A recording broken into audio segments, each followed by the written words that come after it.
Why do you join the 동전 나 혼자서 정리했대. 어떡해. I get the green card, I just need to join. 머니. 왜 이렇게 마음이 짠하지? 이 영상을 보면서 무슨 마음인지 저는 너무 잘 알 것 같아요. 그래도 이렇게 자랑스러운 국가를 위해서 내가 한 번쯤 군복을 입을 필요는 있다. 그 순간들이 있었기 때문에 지금의 내가 있으니까.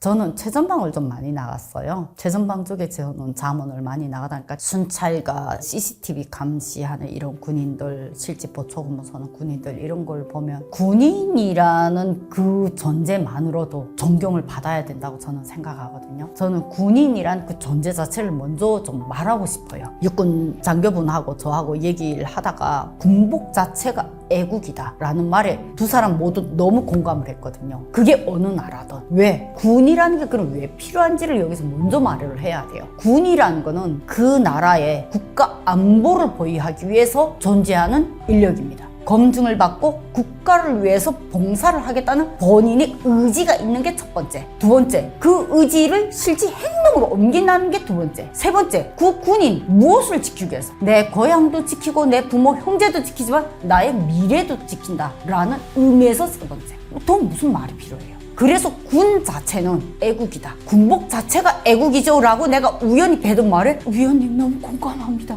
그거는 어느 나라, 이거는 남북한을 떠나서 그 어떤 나라 체제를 떠나서 그 사람이 그 국가의 군복을 입었다는 건 바로 그런 의미다. 그래서 군 입대라는 의미가 그 최전방에 봤던 그 군인들 한 사람 한 사람이 너무 대견하고 너무 감사하고 정말 뭐라도 주고 싶은 무슨 좋은 일이라도 해주고 싶은 그거는 솔직히 이제 사람마다 선택의 여지인 거죠. 첫째로 이제 미군 같은 경우에는 대부분 보니까 이제 군인 집안 가정의 자녀들이 군 입대에 대한 거부감이 덜 해요. 부모로부터 물려받은 정신이 있고 교육이 있기 때문에 저는 그렇게 보거든요. 북한군도 거의 같아요. 군인 집안 자녀들은 그냥 당연히 군인이 되겠거니 생각을 하거든요. 아버지가 군인 장교였으면 자식은 당연히 이제 군사대학 가는 게 너무 당연한 것처럼 이렇게 모두 얘기를 하거든요. 그런 대물림의 문제가 첫 번째이고 두 번째 문제는 그러면 이런 군인 가정도 아니고 군인 뭐 교육도 안 받은 사람들이 군을 선택할 때 문제는 국가적인 제도적 차원도 있지만 북한군하고 다르게 한국군이나 미국군 같은 경우에는 봉급이 높잖아요. 안정적이고 사회에 나와서 실제 이제 개인이 사업을 해서 성공해서 뭔가는 일커세우는 문제하고는 또 좀 다르고 그리고 각자의 인생에 살아가면서 군하고 연관된 어떠한 사연이 있거나 스토리가 있는 사람들이 또 군을 많이 선택을 하더라고요. 그런 부분을 봤을 때 그거는 솔직히 각자의 선택 아니겠냐. 그렇더라도 그들의 마음속에 국가를 지키겠다라는 애국심의 이응자도 없었으면 그들은 절대로 군복을 안 입었을 거다. 저는 그렇게 생각해요. 그게 어느 나라 군대든 애국심에 최소한 10%라도 있기 때문에 그들은 군복을 입지 않았을까. 저는 그렇게 생각해요. Hey, Kofi, why you join the army? To shower with dudes. Why do you join the army? 동전 나 혼자서 정리했대. 어떡해. They told me like when I get the green card, I just need to join to the army. So why did you join the army? Curiosity, that's it. Hey, what's your army? I don't know, man. I thought that was a good idea at the time, bro. Why did you join the Marine Corps? Yep. To get away from those arms to come back. 고향을 떠나려는데 자대 배치 받았대.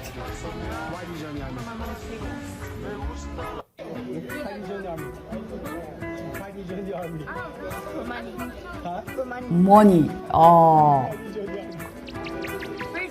공짜 음식. 야, 밝아서 좋다. 왜 이렇게 마음이 짠하지? 이 얼굴의 웃음 밝음들이 결국 이 사람들의 지금 현재 인권이에요. 북한 군인들 이렇게 인터뷰 못해요. Why you join the army? I was drunk when I didn't see. 그때 취했대. I thought it was gonna be easy, but they fucking lied to me. 쉬울 거라 했는데 거짓말이었대. Alleviate some of the money. Citizenship, maybe? I don't know. 시민권 얘기가 생각보다 많이 나오네요.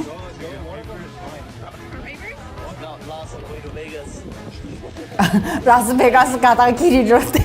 1위가 시민권이고 2위가 머니예요. 영주권 문제는 어찌보면 결국은 원래 미국 사람이 아니었던 사람들이라는 뜻이잖아요. 그런 사람들 같은 경우에는 원래 저국에 대한 국가가 없는 서러움, 제가 주민등록증 없이 3년 살아봤잖아요. 그때 나라 없는 서러움을 처음 느꼈거든요. 갑자기 그 생각이 탁 나더라고. 이 사람들의 마음은 이 사람들의 국가에서 이 사람들이 살 수 없이 미국이란 땅에 왔으니까 미국이란 나라를, 이 크고 힘센 나라를 나의 국가로 인정하고 자신들의 안정적인 삶을 찾기 위한, 결국 그 국가에 대한 존경심이 없었으면 군복 입었을까요? 존경심이 없으면 절대로 못 입죠. 존경심이 있기 때문에 입은 거예요. 그런 미국을 위해서 청춘을 걸은 거죠. 그러니까 머니 문제는 그 다음인 것 같아요.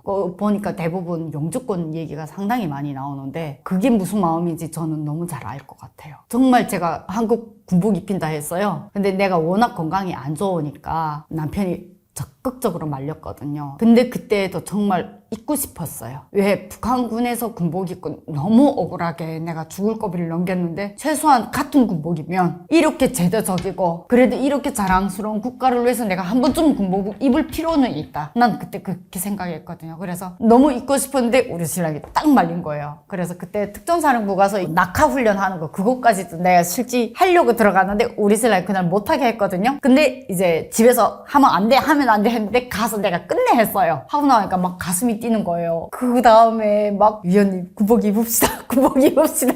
그때 그날 저녁에 집에 와서 막 눈물이 나더라고. 가슴이 먹먹하고 군복 입으라고 제안 받은 것도 너무너무 감사하지만 그때 내가 북한군에서 이제 부중대장으로 내가 의가사 제대된 사람이니까 이게 한국 오면 군사 계급이 등급이 되면 서령부터 시작할 수 있다고 하더라고요. 그러니까 군사 징호 얘기까지 그때 했는데 내가 건강 때문에 안 된다고.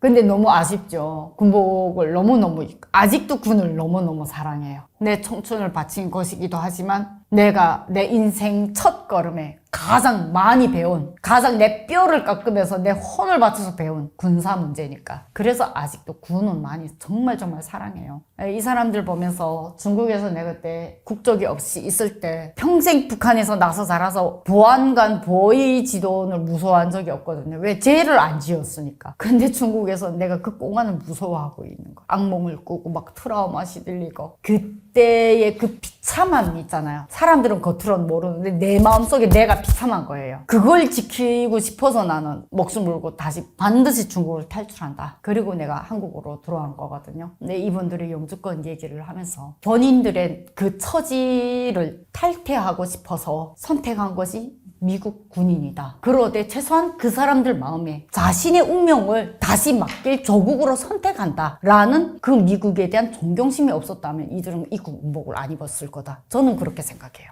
평생 잊지 못할 경험, 그 경험이 네 인생의 기둥이 될 거다. 저는 그 얘기를 해주고 싶어요. 젊어서 고생은 금주고도 못 산다고 그래요. 그 고생이 그냥 고생이 아니라 그 경험이 네가 인생을 살아가는데 아주 큰 교과서가 될 거니까. 학교에서 주는 교과서가 인생의 교과서가 아니라 내가 내 인생을 살면서 내가 겪는 그 경험과 그 인생의 시간이, 그 고생의 시간들이 결국 이 사람들의 인생 교과서가 되니까 그 시간은 금주고도 못 사죠. 그 시간을 아낌없이 도전하고 아낌없이 뚫고 일어나기 위해서 노력을 하라고 저는 권하고 싶어요. 나는 아직도 내가 제일 이해가 안 되는 게 내가 사치실 들어간다고 100%를 씌었는데 내가 그 새벽 2시에 왜 일어났을까? 죽기 억울해서 21살 그 나이에 100%천을 씌우고 내가 누워있는 그 순간이 내가 너무 억울해서 나는 일어나지 않았을까? 훈련을 하고 음식을 계속 오바이트 했죠. 훈련 시작한 지 한 달 만에 내가 쇼크로 쓰러졌는데 그때 혈압이 80에 40에서 더 떨어지고 몸무게가 40kg. 막판에 쓰러질 땐 혈압이 재지지가 않았어요. 그런데 이제 밤 12시쯤 돼서 이제 혈압도 뭐도 아무것도 잴 수가 없고 그 더군다나 이제 혈관이 약하니까 맥박도 안 짚어지더래요. 그래서 얘 이젠 죽었다 이러고 이제 하얀 천 씌워놓고 그때가 이제 사망 선고 완전히 아직 숨이 안 끊어졌는데 완전히 사망 선고처럼 내리고 12시에 그리고 하얀 천 씌워놓고 의사들 다 퇴근하고 간호사만 지키고 있다가 새벽 5시 6시쯤 되면 이제 사치실로 옮기기로 돼 있었대요. 근데 내가 새벽 2시에 눈 떴잖아요. 그리고 일어났잖아요. 그게 첫 번째 죽을 고비였어요. 나는 지금도 그렇게 생각하거든요. 영양실조로 사치실 문 앞에 들어가기 전에 일어났던 게 20살 때구나. 전 아직도 그 순간이 잊혀가 안 돼요. 아직도 절대로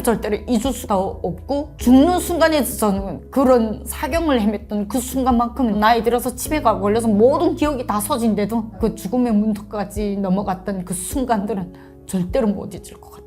그 순간들이 있었기 때문에 지금의 내가 있으니까, 그 순간들이 있었기 때문에 나는 지금 내 앞에 있는 작은 난간들이라도 아무렇지 않은 듯이 나는 이겨나가고 있으니까. 그 다음에는 또 열병식 훈련 그만두니까 이번에는 하반신 마비, 그 다음에는 또 부대에 배치되니까 그 하반신 마비가 재발이 되면서 내가 자살 시도, 마지막 제대되기 전 해에는 이제 동계 훈련 할 때 그 야간 훈련 하다가 이제 급성 갑상선 중독증으로 내가 쇼크로 간 거죠. 그리고 12시간 만에 또 의식 차렸죠. 그걸 딱 겪은 나이가 20살부터 25살 딱 그 나이에요. 그 한창 나이에 나는 지금 그걸 겪고 죽을 고생을 한 거죠. 근데 그때 그 겪은 그 경험들이 지금 내 인생을 살아가는데 엄청난 기초가 된 거예요. 내 기초가 평범하다면 아마 지금 일반인처럼 평범하게 살았을 거예요. 이 영상을 보면서 북한군 그 병사들 생각 가장 많이 났어요. 나중에 내가 소대장 된 다음에도 내 병사들이 있었는데 그 병사들이 영양실조 걸려서 부대가 몰래 안매장한 친구들도 있었고, 영양실조 걸려서 당장 죽음의 문턱에 갔는데 내 죽어도 우리 부모님한테는 알리지 말아주세요. 내 동생들 위해서 우리 부모님 살아있어야 됩니다. 근데 내 죽었다고 하면 우리 엄마, 우리 아빠 자살할 겁니다. 절대로 알리지 말아주세요. 나 앞에 무릎 꿇고 앉아 울어요. 그리고 나는 그 애들 생각이 제일 먼저 났거든요. 그러나 이 사람들,